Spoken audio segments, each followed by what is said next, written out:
मी चुकले ना, मला क्षमा करा. तू भोळी राहिलीस. अगं एवढं भोळेपण या जगामध्ये उपयोगाचं नाही. रडू नकोस वेळे, पुसते अश्रू. कोण पुसणार हे माझे अश्रू? त्या हातांना माझे अश्रू पुसण्याचा अधिकार होता. तेच आज मला कायमचे सोडून गेले.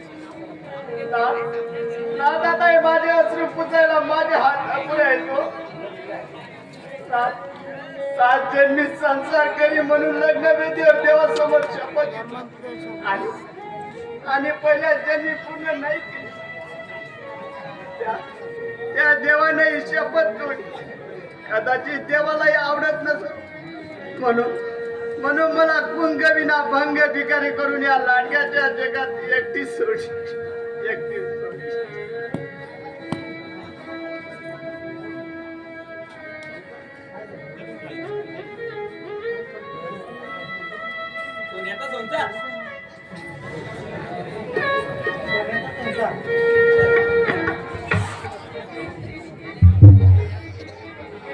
कशी चाळाची चाहूल आली, बाग सुखाची करपून गेली.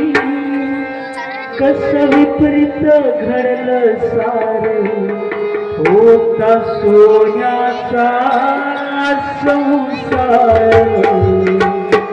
राजा राणीचा दरबार, राजा राणीचा दरबार.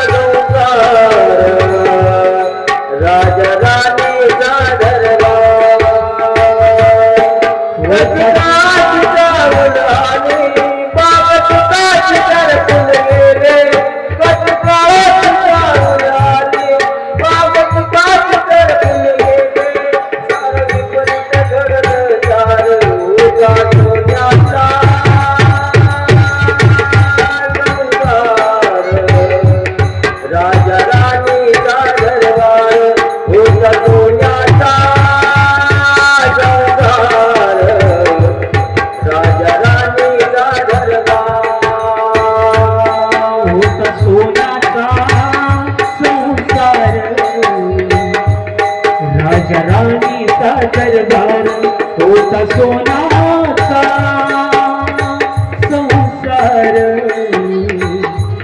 राजा राणीचा दरबार.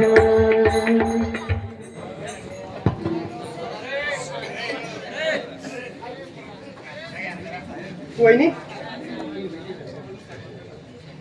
3 महिने झाले त्या दुष्ट चक्राच्या आघाताला. किती दिवस हा दुःखाचा पहाड डोईवर घेऊन बसणार आहे. वहिनी, या घरी आलीस आणि मायेच्या बदल्यात सर्व दुःखच विकत घेतलं. कर्माचे भोग आहेत. मी मागच्या जन्मी पापी नव्हते हो. असंख्य पापाची धनी नव्हती. म्हणून त्या पापाचं प्रायचित या जन्मी फेडते. भाऊजी, पती विनाश्री म्हणजे रस्त्यावरची पायरी. मी तशीच झाली हो.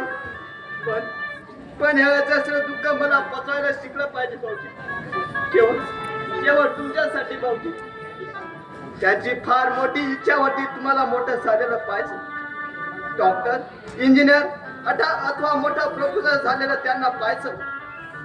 ते मला नेहमी म्हणायचे, माझा सुदेश खूप मोठा होईल, माझं स्वप्न तो पूर्ण करेल. भाऊजी, ते स्वप्न तुम्हाला